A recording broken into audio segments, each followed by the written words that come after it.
মোমবাতি যেমন পুড়ে যায়, বরফ যেমন গলে যায়, আমাদের হায়াতে জিন্দেগানি সদ্ব্যবহার আমরা করি আর নাই করি।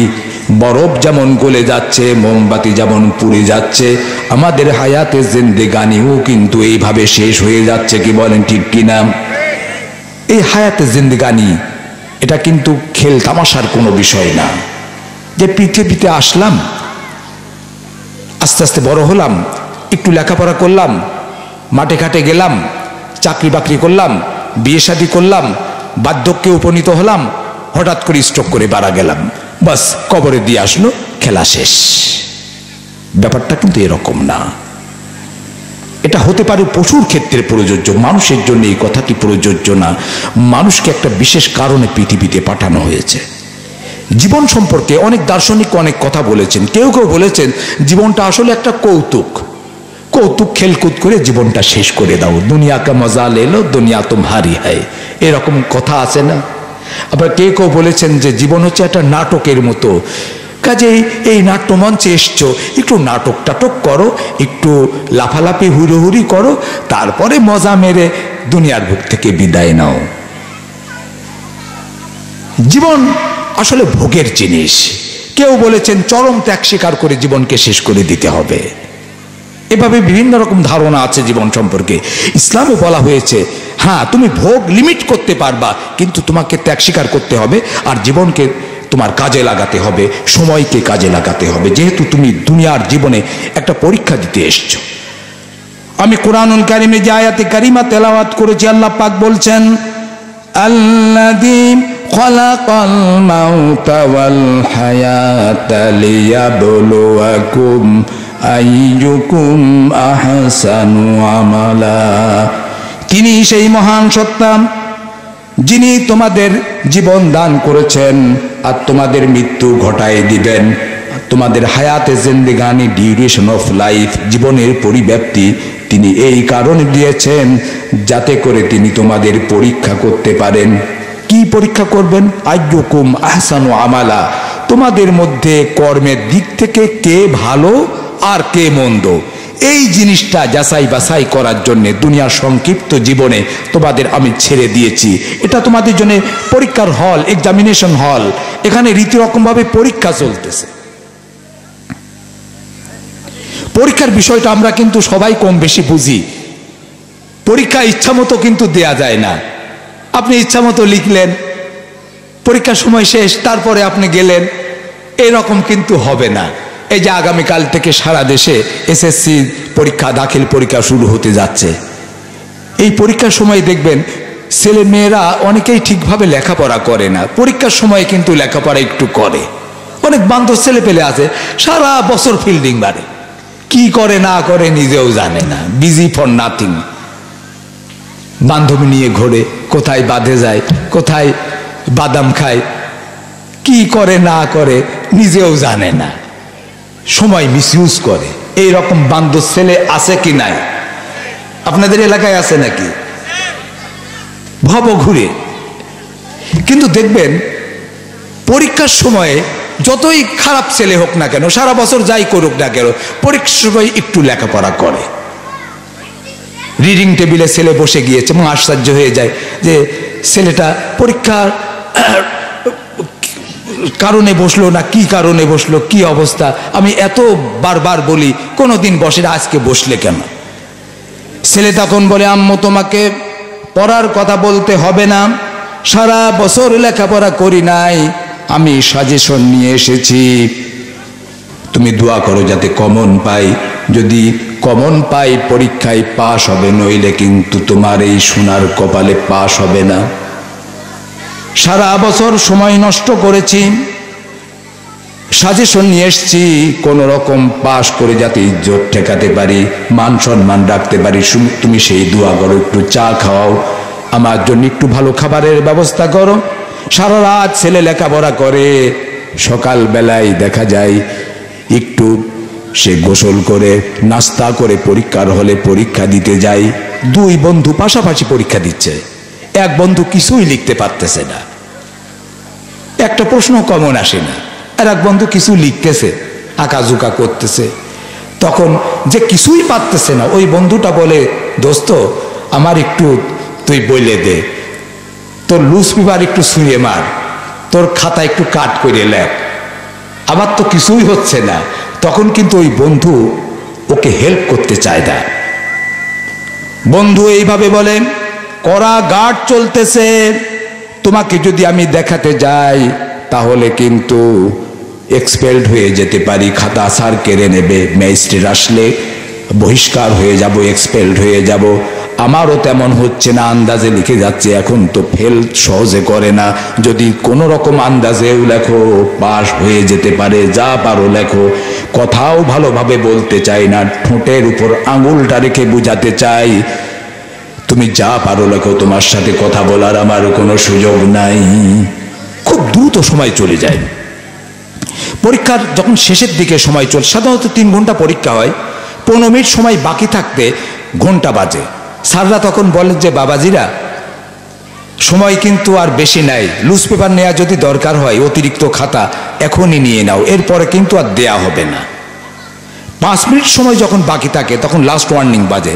স্যাররা তখন বলেন, ইনভিজিলেটর যিনি থাকেন পরিদর্শক, উনি বলেন যে বাবাজিরা নতুন করে কোনো কিছু লেখার আর দরকার নাই, তোমার রোল নম্বর, রেজিস্ট্রেশন নম্বর, বিষয় কোড, সেট কোড ঠিকঠাক আছে কিনা একটু দেখে নাও। শেষ ঘন্টা এখন বেজে যাবে, তোমার খাতা কিন্তু নিয়ে নেওয়া হবে, তোমাদের খাতা আমি নিয়ে নেব। শেষ ঘন্টা বেজে গেল, একটা ছেলের তেমন লেখা হয় নাই, পাস হবে না। ওই ছেলেটা যদি স্যারকে খুব করজোরে মিনতি জানিয়ে এইভাবে বলে, স্যার আমার পাসটা হবে না, আমার এখন একটু উত্তর মনে আসছে, 10টা মিনিট সময় বাড়ায় দেন, তাহলে আমার পাস অন্তত হয়ে যাবে, আপনি একটু সময় বাড়ায় দেন। আচ্ছা বলেন তো তখন স্যার কি এইরকম কথা বলবে যে অসুবিধা নাই বাবা, তোমার বাবাও আমার পরিচিত ছিল, আমরা এই খোকসা এলাকার মানুষ, এখনো বেলা ডুবিনি, তুমি লেখো তো, এরকম কথা বলবে নাকি? পরিচিত হলেও স্যার কি সময় বাড়ায় দেবে? স্যার বলবে তুই খাতা দিয়ে দে, তোর খাতা কিন্তু ছিঁড়ে যাবে, কি বলে ঠিক কিনা? তুই খাতা দিয়ে দে, যদি না দেয় স্যার টান দিয়ে ছিঁড়ে নেবে কি নেবে না? ছেলেটা যদি বলে স্যার আমার খাতা ছিঁড়ে ফেললেন, তখন তো বলবে আমি তোকে আগেই বললাম তুই ভাত মাছ খাস নি, বুঝিস নি, এখানে একটা নিয়ম আছে না, তোর জন্য 10 মিনিট সময় বাড়াই দিলে এখানে একটা অ্যাডমিনিস্ট্রেশন কাজ করতেছে, পুলিশ চলে আসবে, ওই রুমে দেরি হচ্ছে কেন, এই বুড়োকালে আমি চাকরিটা হারাবো, আর তোর 2 নম্বরই কাজও হাসিল হবে না, কাজেই তোর জন্য আমি কিছুই করতে পারবো না। বন্ধুগণ, স্যার যেভাবে খাতা টান দিয়ে নিয়ে নেয়, আমাদের যখন লাস্ট মোমেন্ট চলে আসবে, মালাকুল মাউত আজরাইল সালাম এসে হাজির হয়ে যাবেন, আমাদের জানটা খিসে বের করা হবে, কি বলেন ঠিক কিনা? আল্লাহ রাব্বুল আলামিন কুরআনুল কারীমের মধ্যে বলেন, ফাইযা জাআ আজালুহুম লা ইস্তাখিরুনা সাআতাম ওয়া লা ইস্তাকদিমুন। যখন সেই শেষ মুহূর্ত চলে আসবে, তোমার মৃত্যুর সময় যখন ঘনিয়ে আসবে, তোমার মৃত্যু যদি 2025 সালের 22শে জানুয়ারি সকাল 8টা 12 মিনিট 13 সেকেন্ডে মৃত্যু যদি লেখা থাকে এই হিজলাবট, এই চড়াটির উপর বা খোকসা, যেখানে যেইভাবে মৃত্যু লেখা আছে ঠিক ওইভাবে আপনার আমার সময় মতো জান কবজ হয়ে যাবে, কেউ ঠেকাতে পারবে না। কুরআনুল কারীমের 3টা জায়গায় আল্লাহ পাক স্পষ্ট করে বলেছেন, কুল্লু নাফসিন যায়িকাতুল মাউত, প্রত্যেক জীবাত্মাকেই মৃত্যু স্বাদ গ্রহণ করতে হবে। পৃথিবীর নাস্তিকরা কোরআন অস্বীকার করলেও অনেকে আছে কোরআন সহ্য হয় না, এরকম আছে কিনা বলেন? কোরআন হাদিসের কথা ভালো লাগে না। আমি তো বলি এরা আসলে জন্ডিসের রোগী। জন্ডিসের রোগী দেখবেন ওদের ভালো খাবার ভালো লাগে না। যদি বলেন যে সুন্দরভাবে রান্না করা হয়েছে, তোমার মাছের তরকারি একটু খেয়ে নাও, ওর ভালো লাগবে না, গোশও ভালো লাগে না, পচা ডাল ভালো লাগে, বাসি খাবার ভালো লাগে, কপ কপ করে খায়। জন্ডিস রোগীর লিভার ফাংশন নষ্ট হয়ে যায়। এরকম আল্লাহ পাক যেন হেদায়েত করেন। কিছু মুসলমান আছে তাদের অবস্থাও তাই, কোরআনের বাণী ভালো লাগে না, হাবরি জাবরি গান ভালো লাগে, নাচ ভালো লাগে, বসে থাকে। দাড়িওয়ালা মানুষ, চুল দাড়ি পেকে গেছে, তারপরও ভালো কথা ভালো লাগে। এই যে কোরআনের মাহফিল, কত প্রচারণা চালানো হয়েছে, আশেপাশেই বহু মুরব্বী আছে, বসে আছে, কি বলেন, আছে না? আবার অনেকে দূর থেকেও এসছে, আর কাছে থেকেও অনেকে আসছে না। আল্লাহ পাক যেন আজকের মাহফিলে আসার তৌফিক দেন, সবাই বলে আমিন। সম্মানিত উপস্থিতি, মৃত্যুর করাল গ্রাস থেকে কেউ আমরা রেহাই পাবো না। আল্লাহ পাক যে বিধান দিয়েছেন, এই মৃত্যুর বিধান, এটা কেউ লঙ্ঘন করতে পারবে না। সবাই স্বীকার করে নিয়েছে, ম্যান ইজ মর্টাল, প্রত্যেক মানুষ মরণশীল, সবাইকে চলে যেতে হবে। আর মৃত্যুর পর বিচার হবে কি হবে না, সে বিষয়ে আবার আলাদা বিভিন্ন রকম মত আছে। কেউ কেউ বলেছেন মাটির সাথে মিশে যাব, কিছুই তেমন একটা হবে না। সবাই বলি নাউজুবিল্লাহ। আমরা কি এই বিশ্বাস করি নাকি বিচার আচার হবে কি হবে না? বন্ধুগণ, বিচার আচার হবে।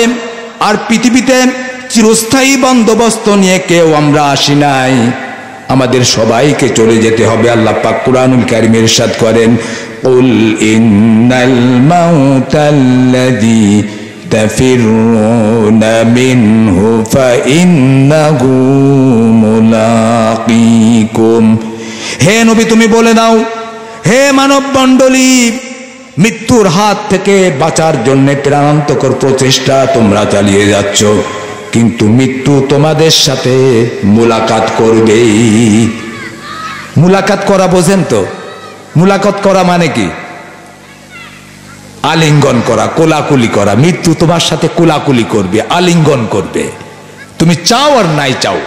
নির্দিষ্ট সময়ে মৃত্যু তোমাকে হাতছানি দিয়ে ডাকবে। মৃত্যুর হাত থেকে কেউ রেহাই পাবে না।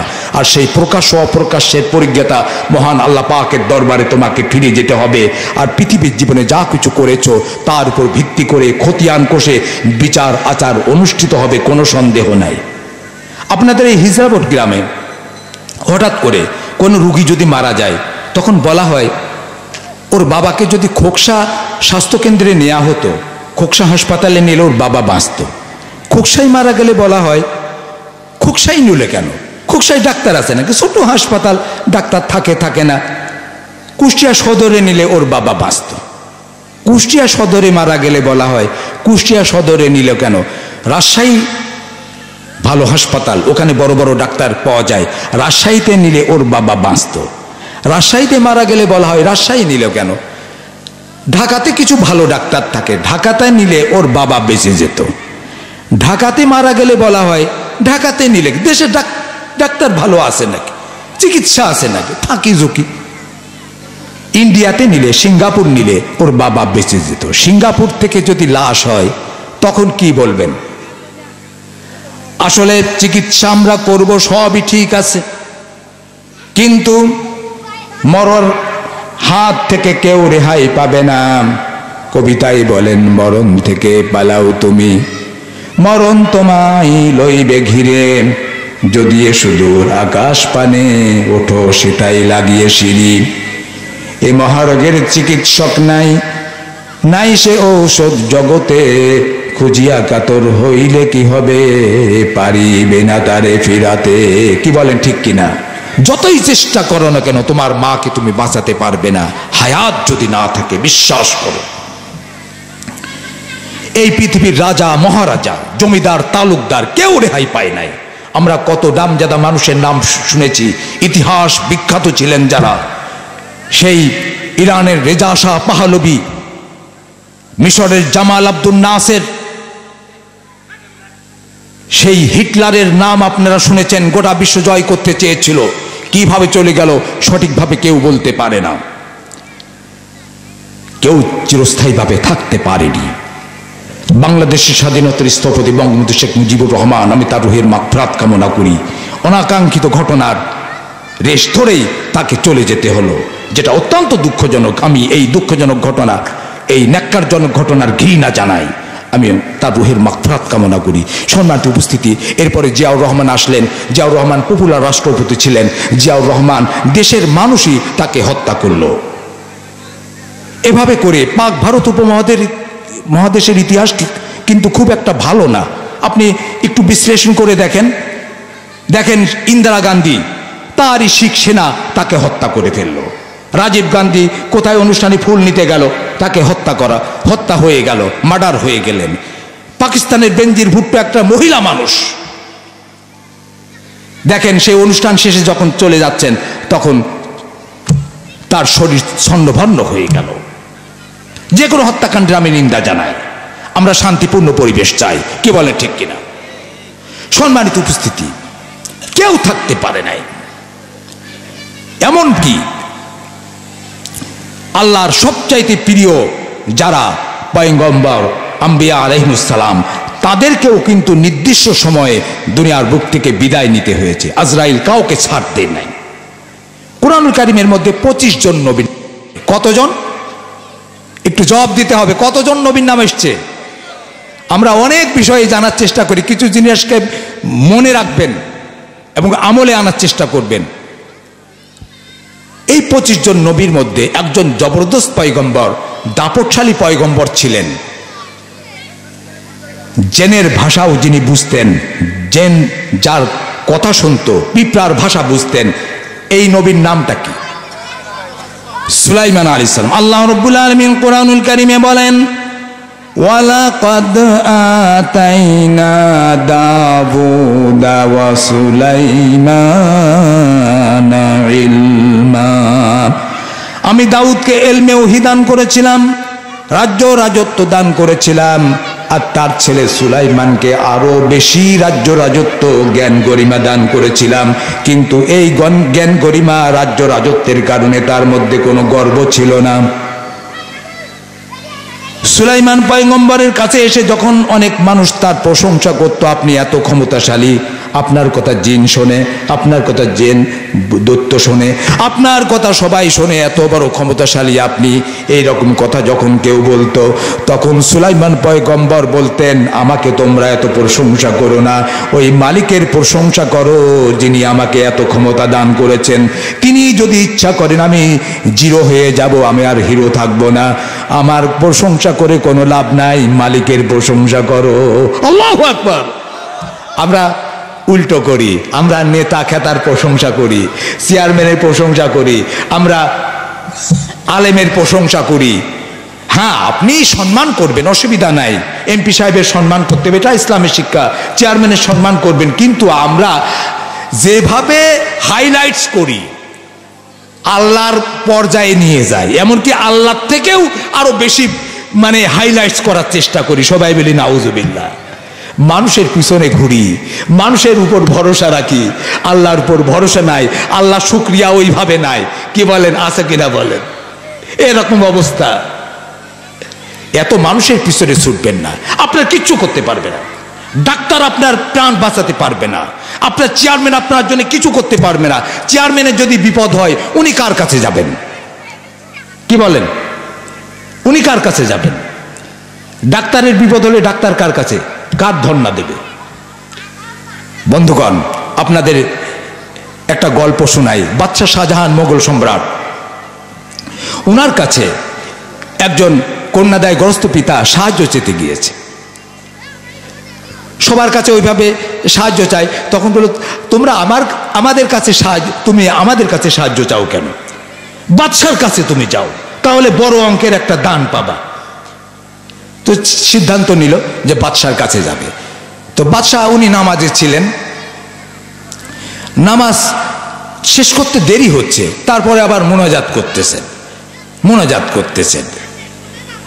তো কাছে গিয়ে দেখেন মোনাজাত করে উনি যেন কি যেন কার কাছে চাচ্ছেন, চোখের পানি ছেড়ে। তখন বাদশাহ শাহজাহান মোনাজাত শেষ করলে বলছে, বাবাজি, তুমি আমার কাছে এখানে দাঁড়িয়ে আছো, তোমার কি কোনো আবদার আছে? তখন ওই বেচারা বলছে, জাহাপনা, আমি আপনার কাছে এই সাহায্যের জন্য এসেছিলাম, কিন্তু আমি যা দেখলাম তাতে করে আপনার কাছে আমি সাহায্য চাইব না। আমি দেখছি আপনি তো একটা ফকির, আপনি যেন কার কাছে চাইলেন। আপনি যদি মালিকের কাছে চান, আমিও সেই মালিকের কাছেই চাব, আপনার কাছে আমি সাহায্য আর চাইব না। সুবহানাল্লাহ বিহামদি। তিনি তারপরেও কিছু সাহায্য করলেন। বাবা যখন এসছো তুমি আল্লাহর কাছে তো অবশ্যই সাহায্য চাবে, আমি দোয়া করি তোমার আল্লাহ তাআলা অবস্থার পরিবর্তন করে দেবেন। আল্লাহর কি ইচ্ছা কিছুদিনের মধ্যে তিনি ধনী হয়ে যান, এবং তার কথা চাই আমি ভিক্ষা করব না, আমি কাজ করে খাবো, হালাল পথে আমি থাকবো, দেখি আল্লাহ আমাকে সাহায্য করেন কিনা। দৃঢ় প্রত্যয় ব্যক্ত করলেন। তিনি বললেন, আমি বাদশাহ আপনার কাছে সাহায্য, আপনিই তো একটা ফকির, আপনি কার কাছে চান, আমি তার কাছেই চাবো। সুবহানাল্লাহ ওয়া বিহামদি। সম্মানিত উপস্থিতি, সুলাইমান পয়গম্বর দাপটশালী পয়গম্বর। সেই পয়গম্বরের মৃত্যু হলো 53 বছর বয়সে মাত্র। জেরুজালেম মসজিদের কাজ করাচ্ছিলেন জিনদের দ্বারা। 30,000 অবাধ্য জিন কাজ করতেছে, 7 বছর ধরে কাজ হয়েছে। শেষের দিকে যখন কাজ চলে এসছে, আজরাইল আলাইহিস সালাম এসে হাজির হয়ে গেলেন, বললেন, ইয়া নবী আল্লাহ, আপনার জান কবজ করার জন্য এসেছি। সুলাইমান পয়গম্বর বললেন, আমার অন্তিম ইচ্ছা মসজিদ আকসার কাজটা শেষ হয়ে যাক, তারপরে তুমি জান কবজ করো। তখন আজরাইল বললেন, আমি তো এই কাজ করতে এসে ফিরে যাই না, আমি ব্যাক করি না, আপনার সময় হয়েছে, আপনার বসার সময় নাই। দাঁড়ানো অবস্থায় জান কবজ হয়েছে। লাঠি ভর দিয়ে দাঁড়িয়েছিলেন, লাঠিতে উই ধরেছে, ঘুনে ধরে লাঠিও পড়ে গিয়েছে, উনিও ঢপাত করে পড়ে গিয়েছেন। এদিকে কাজও শেষ। জিনরা পরে আফসোস করে বলেছিল, যদি জানতাম সুলাইমান পয়গম্বর কয়েকদিন আগেই ইন্তেকাল হয়েছেন, শেষের কাজটুকু আর করতাম না। কাজও শেষ, উনিও পড়ে গেলেন, সব কিছুই আল্লাহ ঠিকঠাক করে নিলেন। এত বড় দাপটশালী পয়গম্বর, 53 বছর বয়সে আল্লাহ পাক তাকে তুলে নিলেন। আজরাইলকে কারোর কাছে অনুমতি নেওয়ার দরকার হয় না। অনেক সময় পত্রিকায় দেখবেন আমার জায়গায় মন্ত্রী আসছেন, সেখানে নিশ্চিদ্র নিরাপত্তা বেষ্টনী তৈরি করা হয়েছে। কত স্তরের নিরাপত্তা? সেদিন দেখলাম 13 স্তরের নিরাপত্তা। কয় স্তরের নিরাপত্তা? নিরাপত্তা চাদর দিয়ে ঢাকা হয়েছে, নিরাপত্তা বলয় তৈরি করা হয়েছে। আচ্ছা, আজরাইল কি কোনো নিরাপত্তা বলয় মানে নাকি? অনেক সৈন্য সামন্ত আছে, পেয়াদা পাইক আছে, অনেকেই দাঁড়িয়ে আছে। আজরাইল কি কাউকে ভয় পায় নাকি? ওর মধ্য থেকে বসের জান কবজ করতে পারে কি পারে না? কিছুদিন আগে আপনার একটা নিউজ দেখলাম, আপনার একজনের এক বডিগার্ড আছে, তাকে ওইভাবে বেতন দিয়ে রাখা হয়েছে। এখন ওই বসকে গুলি করে একজন হত্যা করেছে। তখন তাকে দায়ী করা হয়েছে যে তুমি থাকতে গুলি কিভাবে হলো, তোমার চাকরি আর থাকবে না এবং তোমার জরিমানা হবে। তখন সে বলছে, আমার কেন জরিমানা হবে, আমি তো দাঁড়িয়েই ছিলাম, হঠাৎ করে গুলি এসে বসকে শেষ করে দিল। আমি তো আসলে বডিগার্ড ছিলাম, বডি তো ঠিকই আছে, আমি তো রুহের গার্ড নই। রুহটা চলে গিয়েছে, কিন্তু বডি কি নষ্ট হয়েছে? বডি অক্ষুণ্ণ আছে, আমি বডিগার্ড, আমি বডি অক্ষুণ্ণ অবস্থায় তোমাদের হাতে সুপর্দ করছি, রুহের মালিক তো আমি না। কথা ঠিক আছে কিনা বলেন বন্ধুগণ?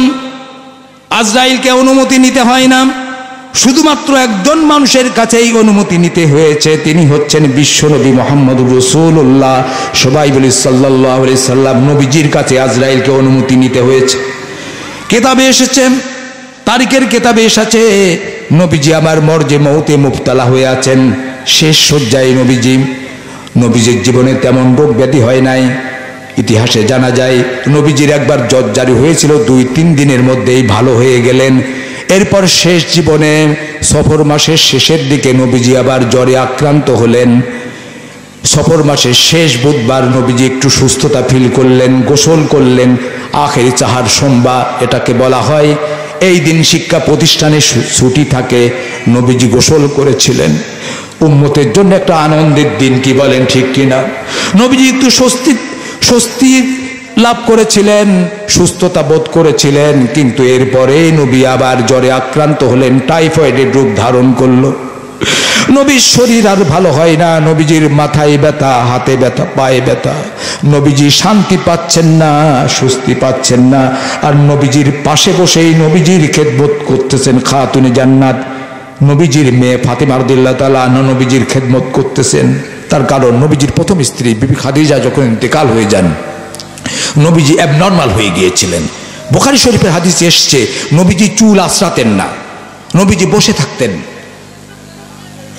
নবীজি ঠিকভাবে সবার সাথে কথা বলতেন না। কিছুদিন নবীজি কেমন যেন মানসিক ভারসাম্য হারিয়ে ফেললেন।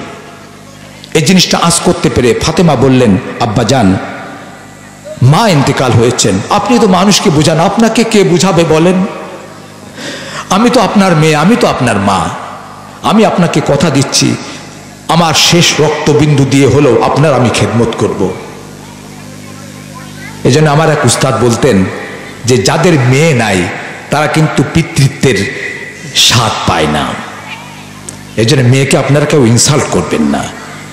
বাবার কথা মেয়েরা মনে রাখে, এমনকি সম্পদ দেয় না যেটা উচিত না, তারপরও ওই মেয়ে কিন্তু বাবার কবর দেখলেই কান্নাকাটি করে, বাবার জন্যে মায়ের জন্য দোয়া করে। কি বলেন ঠিক কিনা?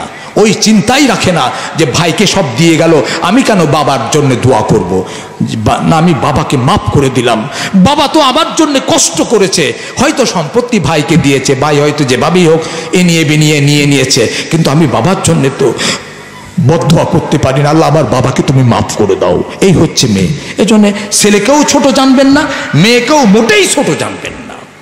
নবীজির খেদমত করতেছেন ফাতিমা রাদিয়াল্লাহু তাআলা আনহা, নবীজির মাথা টিপে দিচ্ছেন, পা টিপে দিচ্ছেন, কিন্তু নবীজি সুস্থতা বোধ করছেন না, শান্তি পাচ্ছেন না। হঠাৎ করে দেখা গেল নবীজির বাসার গেটে এসে একজন সালাম দিচ্ছে, আসসালাতু ওয়াসসালামু আলাইকা ইয়া রাসূলুল্লাহ, আসসালাতু ওয়াসসালামু আলাইকা ইয়া হাবিবাল্লাহ, আসসালাতু ওয়াসসালামু আলাইকা ইয়া সাইয়্যিদাল মুরসালিন, আসসালাতু ওয়াসসালামু আলাইকা ইয়া রাহমাতাল লিল আলামিন। এইভাবে সালাম দিচ্ছে। নবীজি বললেন, ফাতেমা তুমি দেখো কে যেন আমাকে সালাম দিচ্ছে, আমাকে ডাকছে। তখন ফাতেমা গিয়ে দেখলেন বিদঘুটে চেহারা, তিনি আগন্তুককে চিনতে পাচ্ছেন না, কিন্তু কথা খুবই ভালো। তিনি বলছেন যে তোমার আব্বুকে আমার সালাম জানায় বলো, আমি ঢুকতে চাই, আমি দেখা করতে চাই, যদি উনি পারমিশন দেন আমি ঢুকবো, আর পারমিশন যদি না দেন আমি ঢুকবো না, আমি চলে যাব, আমি বিয়াদবি করে ঢুকবো না। নবীজিকে যখন জিনিসটা জানানো হলো, নবীজি বললেন, মা তুমি তো চিনতে পারোনি, এই তো সেই জম ফেরেশতা মালাকুল মাউত আমার দুয়ারে হাজির, আল্লাহর পক্ষ থেকে যেহেতু এসেছে তার অনার করা উচিত, তুমি ঢোকার পারমিশন দিয়ে দাও। নবীজির কাছে চলে আসলেন, নামাজের মধ্যে আত্তাহিয়াতু পড়ার সময় যেইভাবে আমরা বসি ওইভাবে আদবের সাথে নবীজির কাছে এসে বসলেন, নবীজিকে সালাম দিলেন। এরপরে তুমি কোরআনের আয়াত তেলাওয়াত করলেন, ইন্নাকা মাইয়িতুন ওয়া ইন্নাহুম মাইয়িতুন। হে নবী, প্রত্যেক মানুষই মরণশীল, সবাইকে মরতে হবে। আপনি যেহেতু মানুষ, আপনাকেও কিন্তু আল্লাহর দরবারে যেতে হবে। আপনি যদি আমাকে অনুমতি দেন আপনার জান আমি কবজ করতে পারি। নবীজি বললেন, আজরাইল আমি তো মৃত্যুকে ভয় পাই না, মৃত্যু আমার কাছে কিছুই না, আমি তো আল্লাহর দরবারে যাওয়ার জন্য প্রস্তুত হয়ে আছি, আমি তো আল্লাহর দরবারে যেতে চাই। ইমাম গাজ্জালি বলেছেন, মৃত্যু স্বাভাবিক দৃষ্টিকোণে একটা দুঃসংবাদ। আমরা মৃত্যুর ঘোষণার সময় বলি না একটি শোক সংবাদ, আপনাদের এলাকায় বলে না? কিন্তু গভীর দৃষ্টিতে মুমিনের জন্য মৃত্যু কোনো দুঃসংবাদ নয়। তার কারণ হচ্ছে মৃত্যু না হলে মুমিন তো আল্লাহর দরবারে যেতে পারে না, আল্লাহর দরবারে যাওয়ার পথে বাধাই হচ্ছে মৃত্যু। কাজে মৃত্যু না হলে মুমিনের শান্তি নাই, আল্লাহর দরবারে যাওয়ার কোনো সুযোগ হচ্ছে না। এই ব্যারিকেড ভাঙতে হবে, এই ব্রিজটা পার হতে হবে, এই পুল এই সেতুটা পার হয়ে, এই কালভার্টটা পার হয়ে ক্রস করে যেতে হবে। মৃত্যু বাধা হয়ে আছে, এজন্য মৃত্যু, মুমিন মৃত্যুকে ভয় পায় না, মৃত্যু ইমানের মৃত্যু কামনা করে। কি বলে ঠিক কিনা? নবীজি বললেন, আজরাইল আমি তো আল্লাহর দরবারে যাওয়ার জন্য উদ্গ্রীব হয়ে আছি, পাগল পারা হয়ে আছে। বুখারী শরীফের হাদিসে এসেছে, নবীজি আমার শেষ জীবনে যেই দোয়াটা পড়তেছিলেন, আল্লাহুম্মা গফিরলি ওয়ারহামনি ওয়া আলহিকনি বির রাফিকিল আলা। সবাই বলি, আল্লাহুম্মা গফিরলি ওয়ারহামনি ওয়া আলহিকনি বির রাফিকিল আলা। নবীজি আমার বলতেছিলেন, হে আল্লাহ তুমি আমাকে ক্ষমা করে দাও, আমার উপর তুমি রহমত নাজিল করো, আর তোমার প্রিয় বান্দাদের সাথে আমাকে মিলায়ে দাও, তোমার প্রিয় বান্দা যারা গুজরে গিয়েছে তাদের সাথে আমাকে মিলায়ে দাও, তোমার দিদার আমাকে নসিব করে দাও। আমি তো আল্লাহর দরবারে যাওয়ার জন্য উদ্গ্রীব হয়ে আছি, কোনো সমস্যা নাই। কিন্তু আজরাইল তুমি বলো আমার উম্মতের কি অবস্থা হবে? আমার ইন্তেকালের পর আমার উম্মত এতিম হয়ে যাবে, যারা আমার জন্য জীবন দেয়, আমার জন্য যারা রক্ত দেয় আমার জন্য, যারা পাগল পাড়া তারা তো এতিম হয়ে যাবে, অভিভাবকহীন হয়ে যাবে, তাদের দায়িত্বভার কে নেবে? এই ব্যাপারটা এনশিওর না হওয়া পর্যন্ত আমি তোমার জান কবজের অনুমতি দিতে পারি না। আজরাইল চলে যাবেন, আল্লাহ পাক সবই জানেন, তারপরও আল্লাহ পাককে তিনি জানাবেন। আল্লাহ রব্বুল আলামিন তখন বলবেন, আজরাইল তুমি আমার হাবিবকে সালাম জানাই বলো, আমার এতিম নবীর এতিম উম্মতের দায়িত্বভার আমি নিজ জিম্মায় গ্রহণ করে নিলাম। সুবহানাল্লাহ। নবীজি তখন জান কবজের অনুমতি দিবেন, জান কবজ শুরু হয়ে যাবে। নবীজি তখন আজরাইলকে বলবেন, বলছিলেন, আজরাইল তুমি কি আমার বুকের উপর উহুদ পাহাড় চাপিয়ে দিলে নাকি? আমার তো বড্ড কষ্ট হচ্ছে, এত কষ্ট তুমি আমাকে কেন দিচ্ছ আজরাইল? তখন আজরাইল বলছিলেন, ইয়া রাসূলুল্লাহ, ইয়া হাবিবাল্লাহ, আমি মানুষের জান কবজ করি, আমি হাসি, আমার মধ্যে কোনো দয়া মায়া নাই, আমার মধ্যে কোনো রকম রহম নাই। এই কাজের দায়িত্ব কেউ নিতে রাজি হয় নাই, কিন্তু একজন না একজনকে নিতেই হবে, তাই আমি এই দায়িত্ব নিয়েছি। যেহেতু আমি জম ফেরেশতা, আমি নিষ্ঠুর, আমি নির্মম, আমার মধ্যে কোনো দয়া মায়া নাই, আমি জান কবজ করি, আমি স্বাভাবিক থাকি, সুতরাং এই দায়িত্ব আমি নিয়েছি। কিন্তু আপনার জান কবজ করতে আমি যখন এসেছি, আমি জানি আপনি সৃষ্টির শ্রেষ্ঠ উপহার, আপনার সাথে যদি বিয়াদবি হয় আমি আজরাইল তো পুরে সারখার হয়ে যাব, আমি ক্রাশ হয়ে যাব। এজন্য আমার চোখে পানি চলে এসেছে ইয়া রাসূলুল্লাহ, কিন্তু জান কবজের ন্যূনতম কষ্ট আপনাকে সহ্য তো করতেই হবে, ন্যূনতম এই কষ্ট তো আপনাকে সহ্য করতেই হবে ইয়া রাসূলুল্লাহ। এই মৃত্যু যন্ত্রণা আমাদের সবার জীবনে আসবে কি আসবে না? কে সবাই রেসপন্স করছেন না কেন? এই মৃত্যু আমাদের জীবনে আসবে কি আসবে না?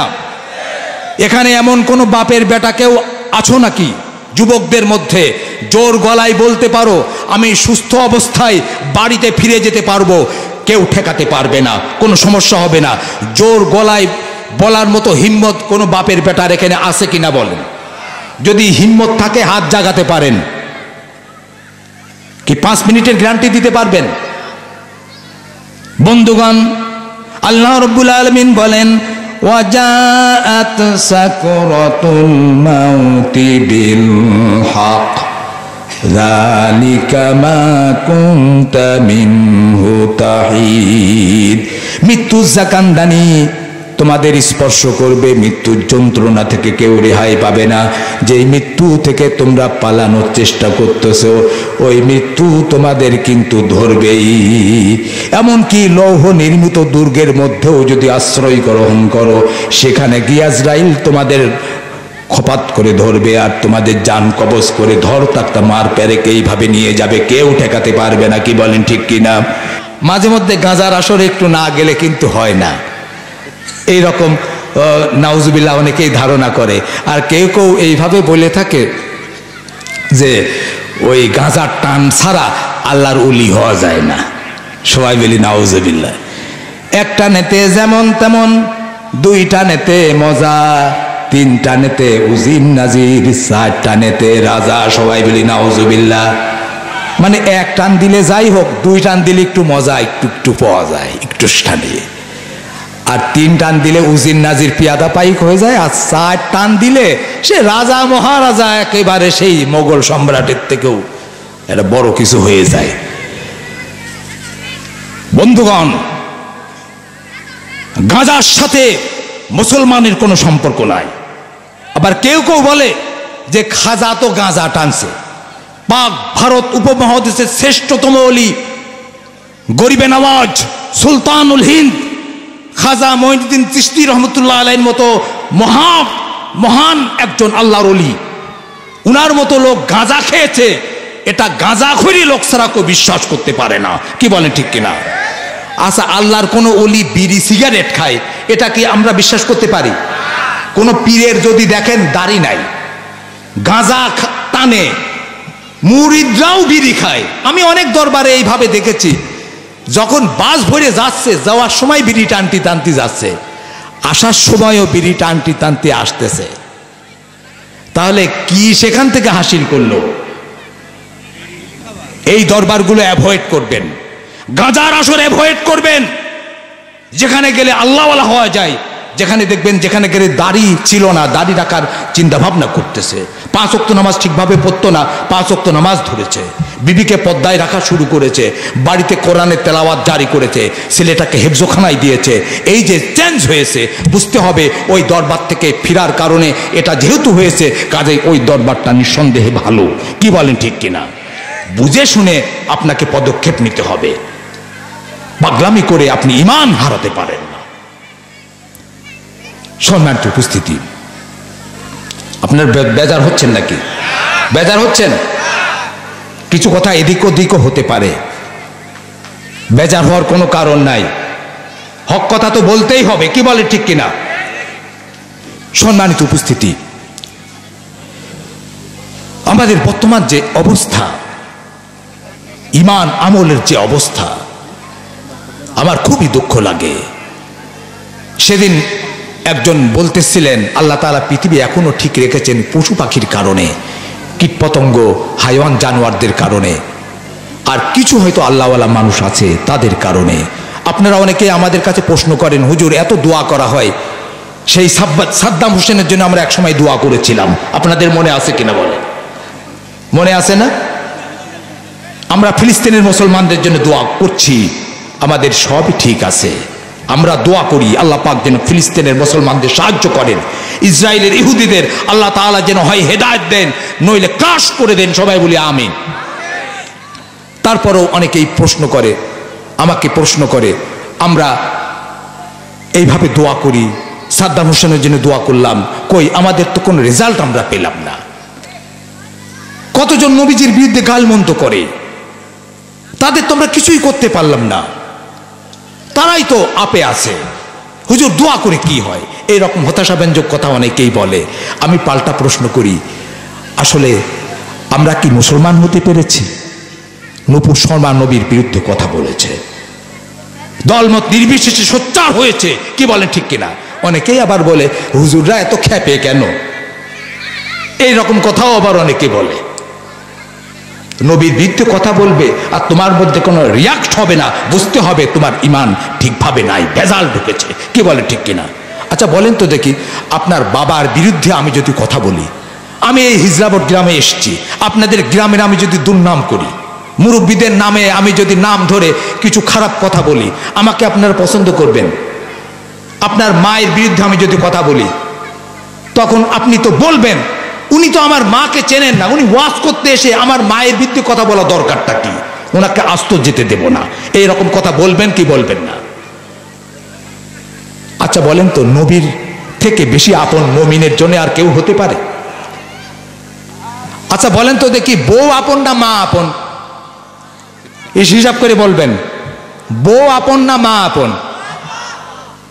বউ আবার কে যেন বলল, না বউ যে আপনের মধ্যে না আমি তা বলবো না, একটা বাড়ি ছেড়ে বাবা মা ছেড়ে আপনার ঘরে এসছে, আপনি তার সাথে খবরদার দুর্ব্যবহার করতে পারেন না, সেও আপনার আপন, ঠিক আছে, কিন্তু মা বেশি আপন। কি বলেন ঠিক কিনা? আচ্ছা মা আপন না নবী আপন? এইবার একটু খটকা লেগে যাচ্ছে, মা আপন না নবী আপন? বেশি আপন কে? নবী আপন। নবী যদি আপন হয়, আমার মায়ের বিরুদ্ধে আপনি যদি কথা বলেন, আমার মেজাজ কিন্তু ঠিক থাকবে না। আমার বাবার বিরুদ্ধে, আমার জন্ম নিয়ে আপনি যদি কথা বলেন, আমার বাবার সম্পর্কে যদি ব্যাড কমেন্টস করেন, আমি তাহলে কিন্তু ঠিক থাকবো না, আমার পায়ের রক্ত মাথায় উঠবে। আমি যদি মুমিন হই, নবী প্রেমিক হই, আমার নবীর বিরুদ্ধে যদি কেউ কথা বলে, আমার পায়ের রক্ত মাথায় উঠতেই পারে। কি বলেন ঠিক কিনা? তবে এর জন্য আমি বাস ভাঙতে পারি না, আমি অন্যের ক্ষতি করতে পারি না, এই পাগলামি করতে পারি না, কিন্তু একটা রিয়াক্ট তো হতেই হবে। কি বলেন ঠিক কিনা? নবীর বিরুদ্ধে কথা বলতেছে, আর আমরা অনেক সময় অনেক মুসলমান বলি বাক স্বাধীনতা আছে, এগুলো নিয়ে বেশি চিল্লাপাল্লা করা ঠিক না। তোমার ঈমান নাই, তোমার ঈমান নাই, তুমি নবীর উম্মত হতে পারো না।